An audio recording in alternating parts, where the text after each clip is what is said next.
that's super important for our research and the technologies that we use. That's one aspect of it. Then there's also the cultural aspect, because there are differences in how we show emotions, how we talk about emotions in different cultures and in different languages. What anger is for me, it might be very different for you, both in the word itself, but also how we express it.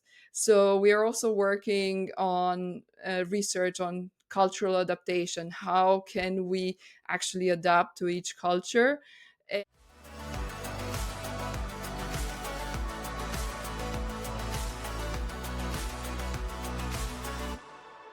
Okay, on today's show, we have a special guest. She's a leader, innovator, podcaster, and technologist, the co founder and CEO of Interhuman AI on a mission to build social aware AI.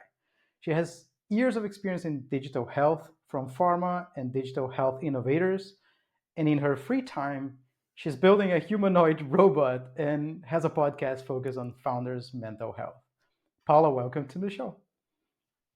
Thanks for having me. So, we just want to know a little bit about how you started your career and how and why did you choose computer science? Ooh, fun question. Yeah, so I guess I was inspired by my family as well. Early days of computers, but I had access to a computer at home and at my mother's workplace. So I was just playing, like kids do. And then the internet came and was like, oh my God, access to knowledge and everything. So I was super excited, and I was seeing the power that we get when we get access to information and a tool that we can use to build things and share knowledge. So I guess I started building things myself. Started building a website, playing with PHP, with Flash. Then everything led to, okay, I should be more serious about it, study computer science, and then I guess from there going to, okay, how can I apply all this knowledge in computer science in different areas, going to becoming a data scientist, and then leading teams, doing more of the architecture and like strategy and technology. And yeah, here I am today leading a team, an AI company, basically in these exciting times. Oh, that sounds really amazing, and I think we all started like that. We both we started. Our father bought a computer, and then I remember to build some websites, with GIFs and stuff. So that was the thing when we were like 8 years old. Yes. Yes. But did you specialize in bioinformatics? And I have seen that you're working in a project called FindZebra. What is it? What is it about? Yeah, so FindZebra is a specialized tools for clinicians to find the diagnosis for difficult medical cases. And it started as part of a project I had at the University of Copenhagen when I was doing my master's in computer science, where we were looking at how can we help clinicians and people suffering from rare diseases get their diagnosis, because there was a huge problem, there is still, because these diseases are rare. um, the doctors, the clinicians don't really know about them. They're not faced with them. It's very rare. They might be listening to some podcast or reading some journal that maybe says something about one case, but they're not exposed to it. So access to information to them was very difficult. So what we started doing is creating a customized search engine that has all the relevant information on rare diseases and genetic diagnosis, and providing that information. And it was a collaboration with one of my fellow colleagues, classmates in university, and our supervisor. He was working both in the bioinformatics department and in the computer science department. So combination of computer science applied to health, that I think really got me interested into, wow, I can apply my technical knowledge in a field where it can help people. and we got amazing results from that. So it we published also our search engine results and yeah, relevance and all that, comparing it with Google. At that time there was a lot of talk like, okay, doctors use Google now for diagnosing patients, and also compared it with PubMed. So of course, we had better results. It was more focused on a specific vertical, so it worked better for the task. And we got a lot of publicity. We made it open for everyone to use, and that also resulted in not only clinicians using it, but also people that were suffering of rare disease. Like basically they didn't know what they had. There's a thing, you do, your doctor doesn't know, so they send you to the next doctor, another analysis, and it can take years until you get a diagnosis. And we got messages from people that use the search engine FindZebra. They put in their symptoms, free text like you do in Google, and they got a list of potential diagnoses. They took that list to their doctor and they discussed it. And some of these diseases, they are genetic, so you can test for it actually. And they finally got the diagnosis. And that was a huge relief for them. It was just so amazing. And being part of that was, I think, for me the beginning of, wow, I do want to combine this like tech with health in the future. Awesome. So, speaking of that, what challenges did you face when transitioning from roles in data science and bioinformatics to leadership positions in health tech startups? How was that transitioning? Yeah, it's fun because I worked both in the corporate world at Lundbeck, going from individual contributor, data scientist to manager of a team. But then also went and worked as CTO of Brain Plus, a digital therapeutics company, in the C level role together with the rest of the leadership and reporting to the board as well. So that was a fun experience. And I can say that in Lundbeck, the transition was actually quite smooth because I was there for 7 years. I had an amazing manager myself who really saw that I needed to grow. I was so curious and like wanted to take new challenges. So he gave me the opportunity to do that and grow.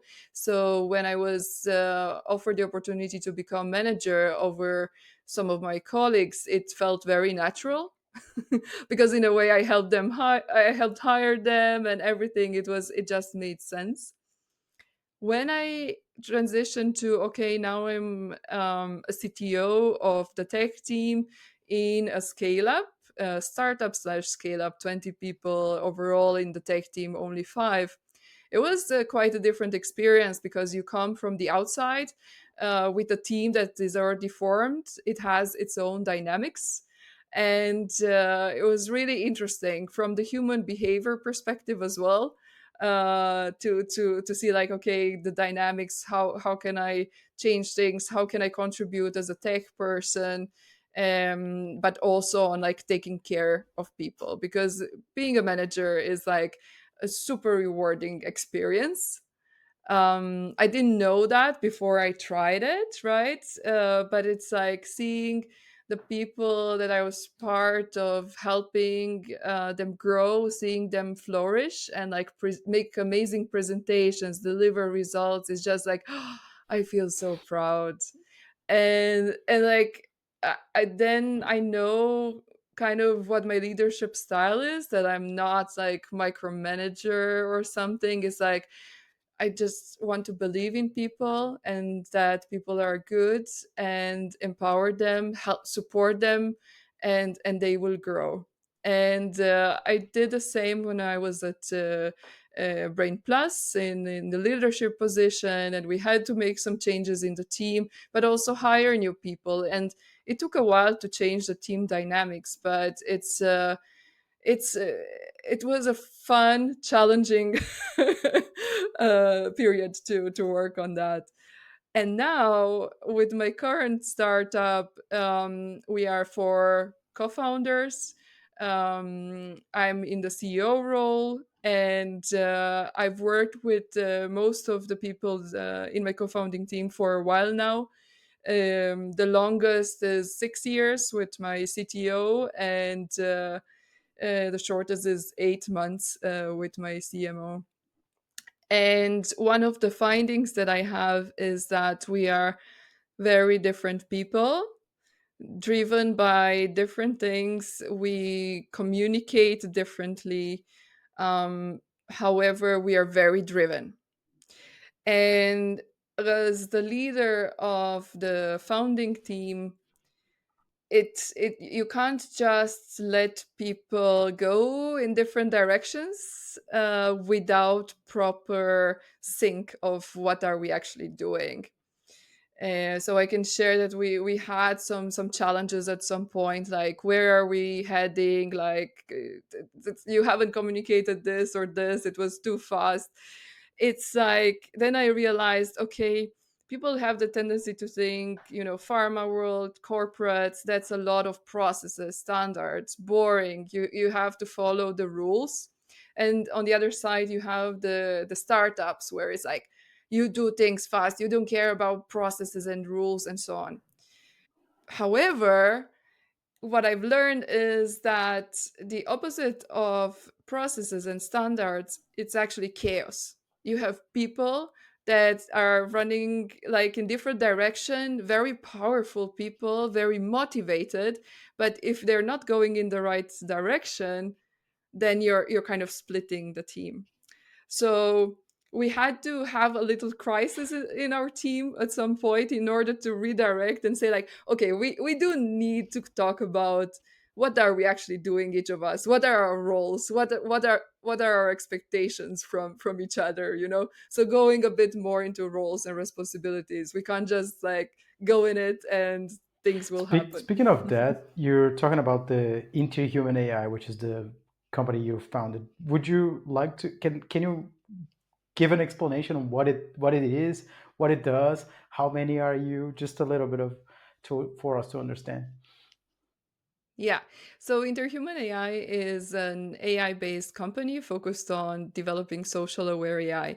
That means that we want to use technology that deepens human understanding, that makes people better understand themselves and each other.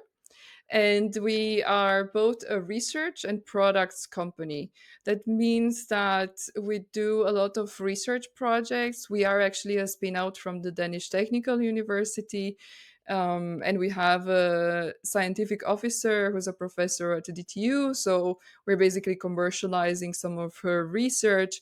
But we also run a lot of research projects together with the universities. We have several master students in our team that are working on different aspects of how can we make AI understand human behavior and what are the implications of that. How accurate it is, but how fair are what biases could come in, and how can we make it better. But we also have products, so research and products. And on that side, we have a communication in the workplace support tool, an AI coach that helps people communicate better. And the connection there is that as you communicate with others, you have a perception of how you perform, and there's the perception of how others see you. So we are trying to provide people a safe space with an AI where they can practice their communication, get feedback in that safe space before they go out in the real world and have the conversations. An example could be that, okay, I've had some conflict with a colleague and I'm super angry now in the moment, but I'm not very conscious of it, though the way that I behave and respond to others' interactions might be very different, right?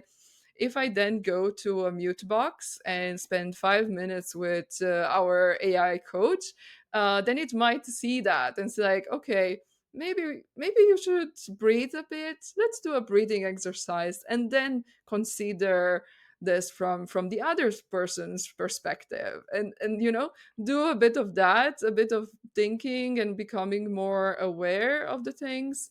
before you go out in the real world. And these things you learn with experience, of course. But we are providing a tool where you can maybe fast track some of that. You get the experience in a safe space with an AI. So that's kind of what we're providing. The product for communication in the workplace, if you or any of the listeners want to give it a try, it's called the Relately. So like relately. And you can go to relately.app or search for Relately in the app stores and give it a try.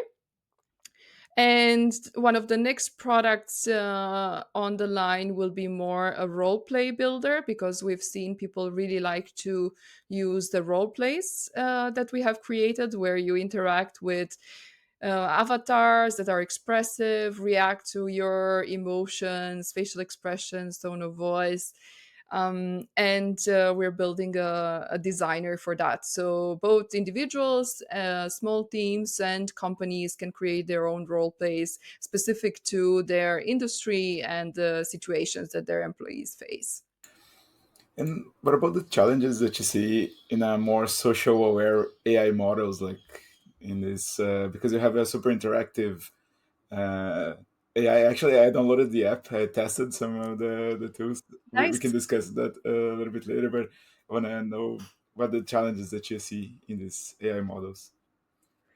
Yeah, so we actually started our research with looking at bias in some of these models, because there's a lot of talk about that. And especially when you look at facial expression analysis, trying to understand emotions from the face, there's also a lot of criticism, but also bias in the models, because what data have you actually trained on?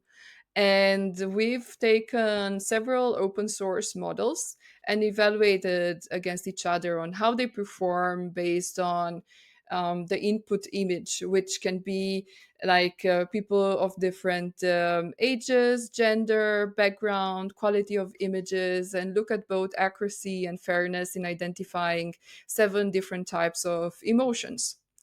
And we've identified, okay, some perform better than others, and of course that's super important for our research and the technologies that we use. So that's one aspect of it.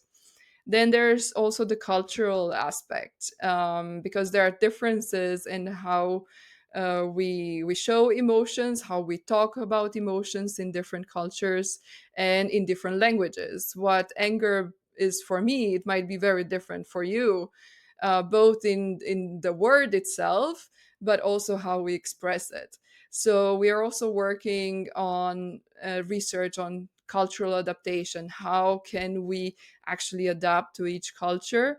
And it's not solved yet, especially as you know, I live in Denmark, small country, not as much material written or audio material as you have in English and other languages. So it's quite a challenge to do something that really looks and sounds and behaves natural when you have a low resource language such as Danish. I that remind me of a book I read about world culture.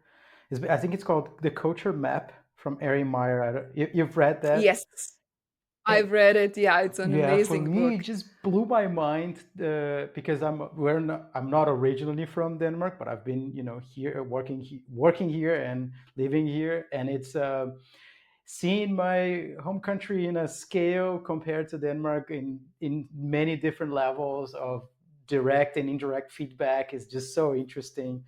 And so I can imagine the challenge you're facing by trying to adapt to different cultures, because there's so many elements at play that can dramatically change the output that you're giving to the customer, let's say, or to the user, right?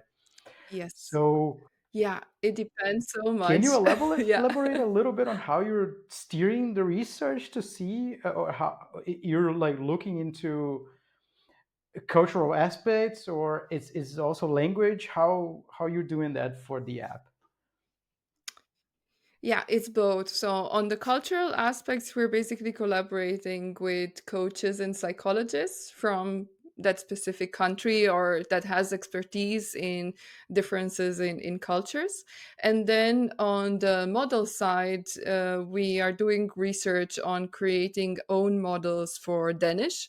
We have a project coming up with a large research institute here in Denmark to collect data in Danish, audio and video, and generate specific models for that. That means that it should be able to understand what hygge means. Let's see. That's the ultimate test, and also if it can say some very difficult Danish words in the end. Yeah. So we have several projects ongoing, both on like the content, the cultural adaptation, but also the models themselves, that they understand the meaning of things. So work in progress, not assaulting, and it's an exciting area. I think it's like, for me individually, it's like super exciting to work on this project as I learn more and more about the world and about human behavior, about the diversity, and also the brain, like how do we operate and interact with each other. And you use artificial intelligence, isn't it? You built the app and everything. And what is difference like for you, like the traditional AI models and applications and the artificial social intelligence that you are building? Yeah, so the differences I see it between artificial intelligence and social aware artificial intelligence is that we are taking into account the social interactions components when we generate output from the models. Basically, taking input from facial expressions, tone of voice, body language, eye gaze, things that we look at when we interact as people. But the models that are available today, if you take ChatGPT or some of the other tools, they don't have, even the old chatbots, they don't have the information about the body language, the interaction that we see as humans here, right? So as I'm talking, I can see you nodding, and like all of that gives me information back. And that loop is not there when you only have like a text based infrastructure and model, right? So what we're doing, we're basically adding these layers of social context to it and learning it, prompting it to actually go understand social context and then apply that in different verticals. It's really cool. It's really interesting. And how, like, did do you have a research team in the company, or you outsource that research to different universities across the Denmark, for example, or how does that work? We have our chief scientific officer, who is a professor both at DTU and Copenhagen University. And she spends most of her time in the research and only partly in the company, if you look at the at hours in a week. And then we have some of us in the team are contributing to the research projects, and we have master students at different universities that work on this area. We also got recently a grant from the Danish Life Science Cluster to continue our research and apply our technology for training parents of children with emotional issues, training them with our role plays to how to communicate better with their children. That's very, very interesting, and that both advances our research but also puts a nice vertical in production with, I believe, huge impact. I Yeah, I think you wanted to say something, Matthias. Yeah, no, I thought it was really interesting how you're using with the parents, like, and what are the other scenarios that you can apply your apps and your technology? It could also be in healthcare for caregivers or healthcare personnel on how to interact with patients, improving the level of satisfaction maybe from patients. but also reducing stress. Then in sales meetings, that's such an obvious use case, I think, for this kind of technology, to use it for feedback and training for sales meetings and customer service. So we have some projects coming up in that area. It can also be used internally for training on different leadership styles. So if an organization wants to um, talk about, okay, we want to implement the aspects of conscious leadership in our company, like what does that mean and how do we practice, similar to other initiatives in corporates, like a diversity and inclusion, how do we actually talk with people, and how can we train on that without experiencing and failing. So different application in this area. And in the future, because of my love for robots as well, hopefully we can put our technology also on physical robots. Oh, that's really nice. And is it relatedly your first like project or your first app, or is it?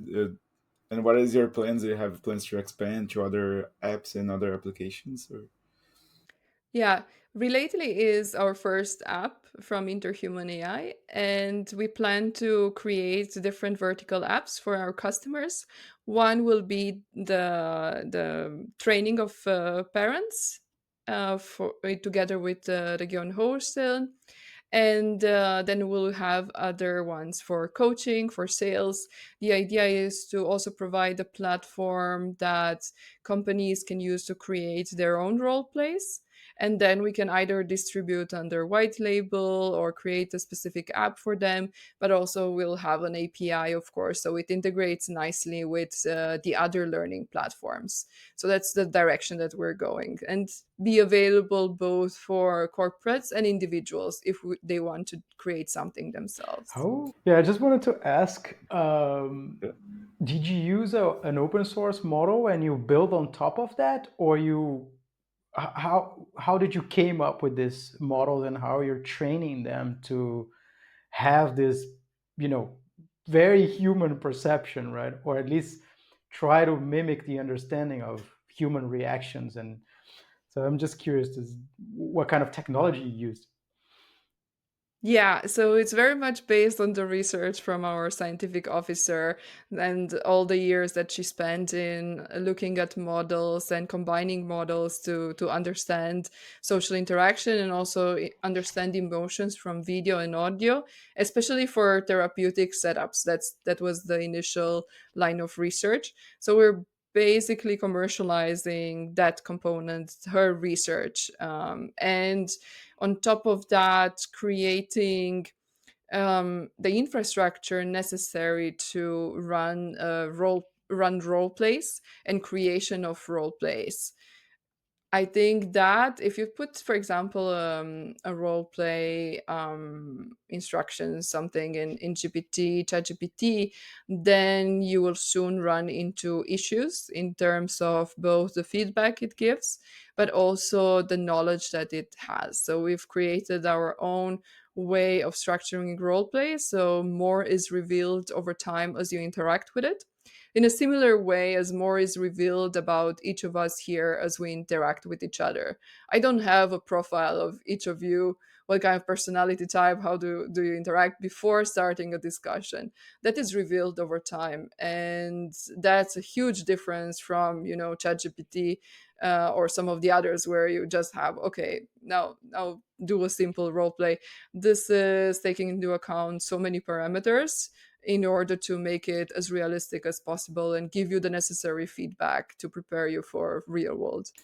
Can I ask you something? I don't know if you can answer that or not, but how is the EU AI Act like impacting your apps and all your company? Like, Yeah, it's a interesting development, and I must say I am happy that I come with a background from pharma and medtech, because I've been exposed to a lot of regulations in those environments. So I feel much better prepared with the EU AI Act, where some of the guidelines go in the direction of almost documenting it as a medical device. Like you need a quality management system, you need to provide documentation, what data have you used, how are you testing all the models, and a lot of documentation that many startups are not used to, are not prepared for. So I think in terms of my team, I think we're better prepared for it and we know what comes. We've already talked with a notified body about our solution and what can we say, what can we not say, and all of these things, and how we can make ourselves ready for the AI Act. And the other good thing is that we have this connection with research environment. So there are a lot of things we can look research into, innovate there, and then consider how do we actually bring this into commercialization. That's the step forward, rather than saying, okay, we're a single startup now, we gotta innovate and comply with the EU AI Act at the same time. So we have some advantages there. I think in general it's a controversial one, and I'm looking forward to following also the also updates and the appendix that will come from the AI Act. As it happens with other regulation, is like a lot of exclusion that comes afterwards, like different edits. Yes, no, this actually is kind of yes, but this one is no. Very specific use cases, and I'm super interested in those as well. And then I think we are very careful in how we communicate about our product and what we can and what we cannot do. Be super transparent that you're talking with an AI, that things are generated, and have people consent with the data that we record, which is not much, to be honest. Even though we look at facial expressions and tone of voice, we do not record any video or audio. All of that data is not stored, is processed real time, and we only store the text version, the transcripts. Actually, I downloaded the app. No, sorry. The Yeah, what was your experience with the app? It was really nice, actually. I like it that the videos are short, like the interaction are like small, and then you kind of train. I didn't win much, but I was really interested in how we're planning to expand like the app and so sorry. What, the question is how we plan to Yeah, expand, yeah. or yeah. So currently we have a limited number of courses in the app and exercises, but we expand the library as we go further, as we develop more with other organizations and institutions. And we also have a partnership program with coaches and psychologists where we develop content together that is relevant for them, the theories that they follow and the clients that they have. And that will make our library much bigger. We are planning an update of the app as well, where we'll have a bit more content, as well as content that will come up soon. So you'll be able to see what is coming up soon and click on it and be notified when that is updated. So yeah, we love feedback. So if you tried it and have some ideas on what you would like to train on, let us know. And I like that you have a lot of different like negotiation courses, like courses divided in different. And that was actually what makes me like curious about it. Like that's why I downloaded it. Of course, we were gonna talk to you too, but I was actually looking for an app that I could train some of my skills in communication. And then Mhm. I saw like I talked to Daniel about it. Like I said, really, Paula has an app about it. So I downloaded and I tested a little Nice. bit. It was really interesting. I hope I can test more and then use more the app. Awesome. Good to hear. Did you get anything from the first interactions? Yeah, yeah, I think I need to interact a little bit more, but I like it that there was small sessions, like 5 minutes, 10 minutes. Then you can easily like do it like in a I don't know if I have a break in my lunch time, then I can just do it a little bit. So Yes. that's really Yeah. nice. Small micro learning. That's the thing these days, right? Yeah, To super is to align with the the current attention span shorten from people. Yes, yeah. Yeah, Gotta compete with TikTok, yeah, so the bar is quite exactly. high. Talking about AI transforming the future of coaching, like in terms of personalization accessibility, how do you see that? Because I guess that's a big part of what you're doing, right? In a certain way. Yeah, AI in coaching is something that it's so obvious that AI can have a huge impact there. The challenge is to to make it work in the same way that coaching with humans works. So I think it's very good in letting people become more self-aware and on the surface kind of understand what coaching can bring for them, and then practice some of the tools, practice some of the new habits forming tools, and so on, discover themselves. But I don't think it will completely replace human coaching. I think the future is somewhere a combination of both, where yeah, you can do some self-discovery with the app, but it's actually you go then to a human coach, you have that interaction, and you can focus on the things that matter most, that I mean use the time more effectively then, and then you can go home and based on what you discussed you can practice those things. Okay, so I need to be better at communicating and not using filler words or whatever, so I can do this public talk, this TEDx talk. That's my dream, and that's why I have a coach now. Well, then you can go home and practice that, right? And you get feedback on different aspects, and that feedback, it's up to you then to, do you want to share with a coach or not? But the idea is more that you can actually practice. People say like, okay, practice in the mirror, or they practice with their spouse, but it's not really the same. The mirror doesn't respond back, the spouse might be bored or be too nice.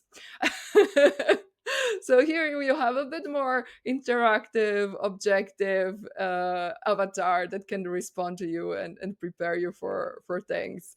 So I think it's super interesting what's happening now in AI coaching, and we're seeing a lot of solutions in that area right now with different theories, because if you look at coaching or therapy and so on, there are different types, and that's super interesting.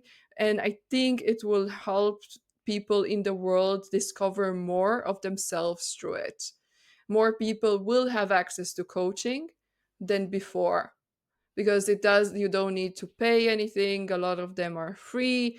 Our solution is free to try out, so that can also bring people to this world.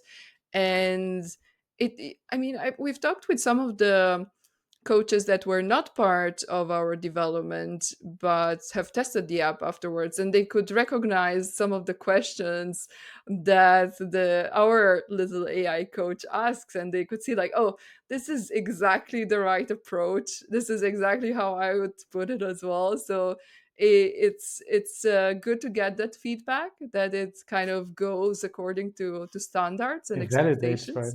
and that we can yeah, and we can bring this to many more people. So it's exciting to It's have so this. needed right now in the age of social media and crazy algorithms that are like just really not respecting, or at least whatever is gets promoted is usually like controversial things that can really impact your mental health, right? So it's so much needed to give more access to this kind of stuff. So I thought I think it's a really interesting product. Yeah, yeah, yeah. It is AI for good, right? How can AI help us rather than taking that perspective that it's got to suddenly go in the Terminator and yeah, it's yeah, we are not there. And that's definitely not what we're working on. We're working on how can it can we use technology for good and help people. Do you mentioned that you see that at least in the near future, which is we kind of like can assume because it's hard to predict where things go and things happen so fast. But are you considering a way of, because you mentioned that you see that there's going to be a collaboration between AI and humans, right? It's not like that AI will take over like coaching. So are you already working on something where this app can transition into a sidekick for a coach? Uh, or yeah, are you looking into that as well? Or Yes. Yeah, we are, because yeah, that's how we see the future, that humans and AI, they will work together, whether it's coaches or professionals or corporates that will use it. And so we can leverage a lot of generative AI technologies to actually make the work easier, including, for example, generation of content and interactions, where we can create on the fly different exercises, different role plays based on some instructions from the coach. And then they can edit that. It's much easier. So it does a lot of the work, the structuring for them. And then they can customize it. So it's like giving a task that would take, like, I don't know, a week, and then suddenly you can do it in a few minutes and deploy it. So yep, that's the future. You mentioned that for now the app is for free, so I downloaded Mhm. and just enter and then I didn't pay anything. And do you have any plans to? Is it continue to be free, or what is your plans to expand the company? Do you sell for other companies, like as I mentioned, some programs and stuff? Yeah, our main focus is B2B, so selling to companies. And so there will always be a version that is free of the app, but with some limitations, because, there's also the AI costs whenever we put something in production. So what we want is to make this available for everyone, but for reasonable costs, right? So for individuals and companies, I think working in the B2C market is quite difficult these days. And working more with corporates, we could have a larger impact. If we suddenly deploy a coach to a company with 5,000 employees and they get access to it, that would be much more impactful than putting ads on Facebook and getting some of them. So we see a much better opportunity there in terms of impact and also on the business side. And I have seen, changing a bit the topic, but I have seen that you were building your own humanoid robot. Can you explain a Mhm. little bit how did you start it and what is your plan with it? Yes, I started on the project some years ago, maybe 5 years ago or so, when I was at Lundbeck and in the corporate world, and talking a lot with other medical doctors on brain health. I was contributing to clinical trials on depression, schizophrenia, dementia, and so on. I was super curious about the human brain and what we don't know, and the human body. So at the same time, I got interested as well in hardware. I'm a software engineer, always have been building things for the screen. And I got my hands some 5 6 years ago on an Arduino and then a Raspberry Pi, and I started building things, and it was just so fascinating to see that I can build things in, like, that move in the physical space, not only on a screen. And I love that. The kind of projects that I built evolved over time. So it went from simple automation projects with switches and so on to more complex ones. I did Mixomator 9000. that was a drinks mixer. It could take as input 8 different liquids, and via an app you could order, and it will just pour. It will have some little pumps that will pour the cocktail for you.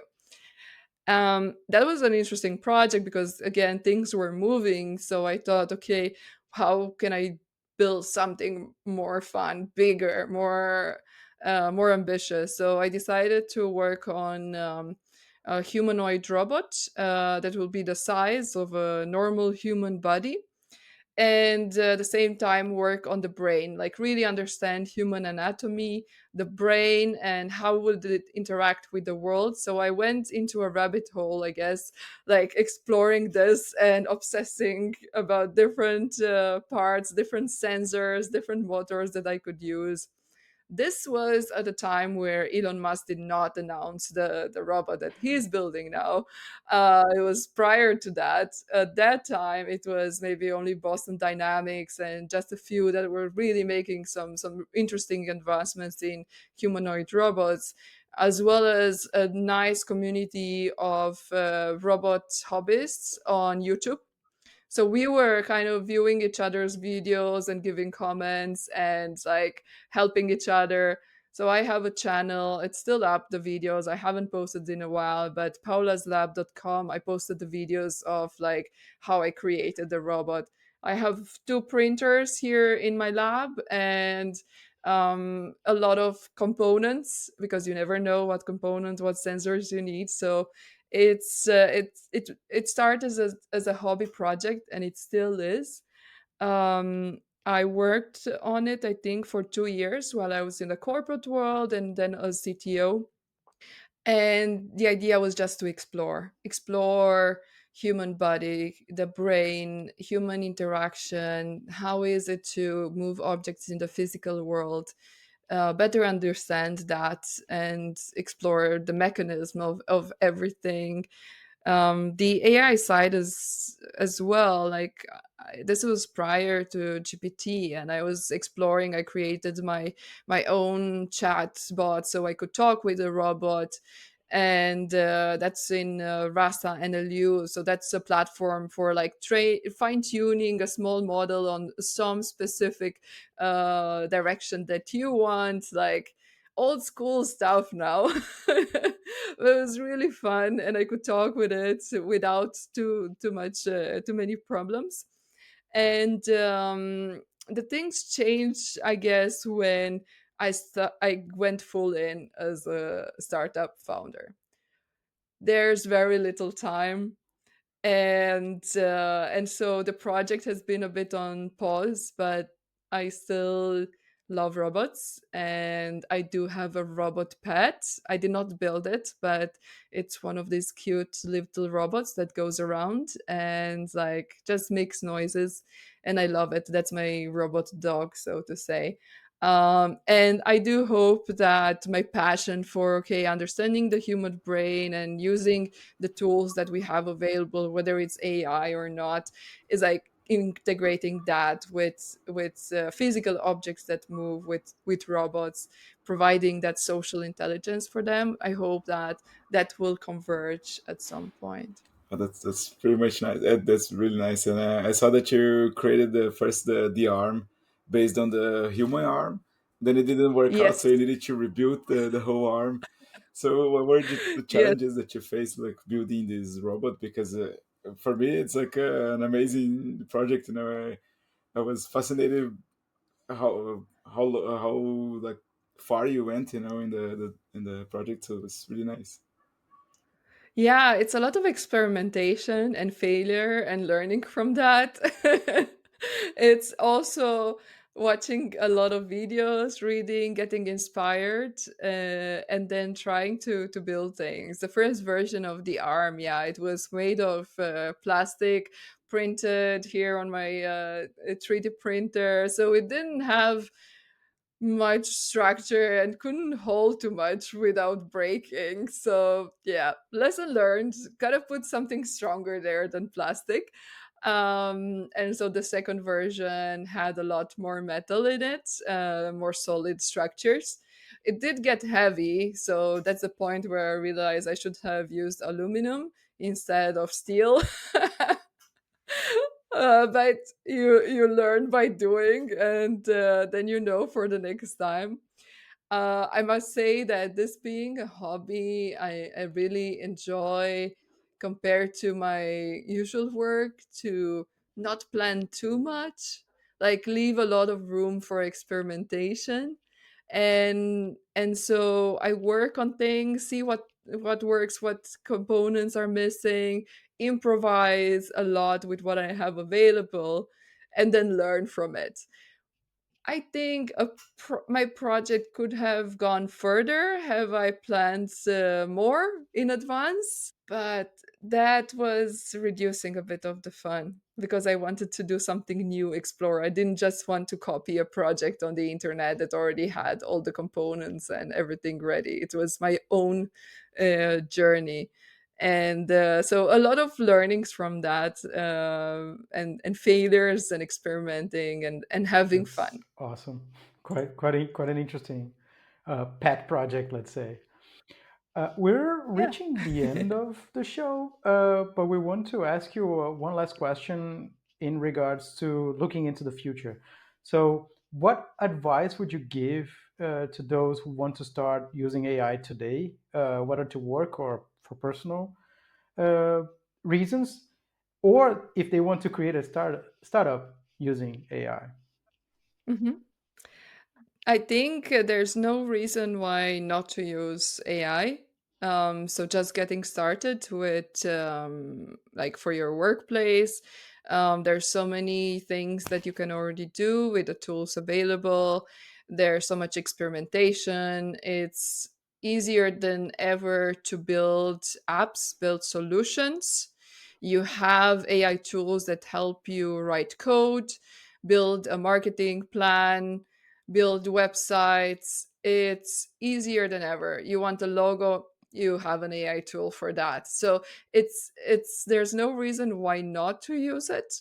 Especially if you have already some expertise, you know how to guide it. That's great. And in the future, I think we'll see more agents. That's already happening. I'm curious to try some myself as well. That can provide this chain of thought of like, okay, you need this app. Okay, so first we do this. First you need a title. First you need to design the app. You're gonna market it. You're gonna need this budget and plan everything for you and deploy. I would love to experiment with that. I think that will be the future. But no matter what, uh, one should experiment with it. Whether you want to use more for yourself, for your work, or in your startup, experiment with it and build on top of it. There's no reason to reinvent the wheel. uh Other people will use AI, so if you're not, you will kind of be left behind, I would say. Of course it should be like relevant to you, right?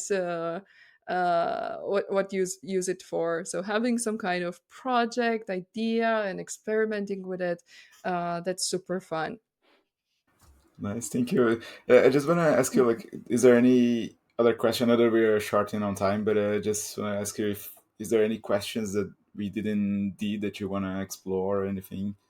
Or Yeah, maybe a continuation of like people that want to create an AI startup, because there is more competition now and much easier to build things. Things are moving faster and there's a lot more pressure. More people are building startups, companies have ideas, competition is bigger, venture capital money is more difficult to get. So there's a lot of stress associated with it. I would like to say that it's always fun and exciting, but the truth is it can also be difficult and you have ups and downs. At least I do. So mental health of mental health of the founder is super important. I think taking care of yourself, as a human before your business is super important.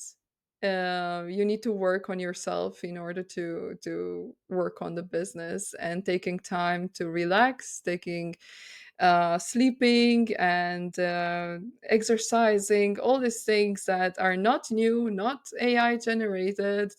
People have known about these tricks for a long time. Sleep, exercise, eat healthy, and you'll get much further. And of course, I have my own practices on that. So meditating early in the morning sets me up for a good day, and doing breathing exercises as well. You can control your breathing, and that will change how you feel. And I also have a podcast on founders' mental health, where I try to get other good tips from founders that have been through this journey, and they're a bit further than I am. So maybe check that out as well. We're gonna put all your links in the show notes. But thank you so much Awesome. for joining us here today. And where could people find you online? Thanks for having me. People can find me on LinkedIn, Paula Petcu, and they can check my videos of the robot at Paula's lab. Can check out our website, the company Interhuman AI, and the app is called Relately. You can find it in Apple and Google stores, as well as on the web. Awesome. That was great. Great, thank you. Thank you. If you enjoyed the show, please consider leaving a review on Apple Podcasts. It's free and helps us a lot. This way, it can help us also reach new listeners. Oh, and if you haven't already, don't forget to subscribe on your favorite podcast platform to stay up to date on our latest episodes. If you have any questions for us, reach out to us at hello@humanaixp.com or connect with us on Instagram. Thanks for listening. See you next week.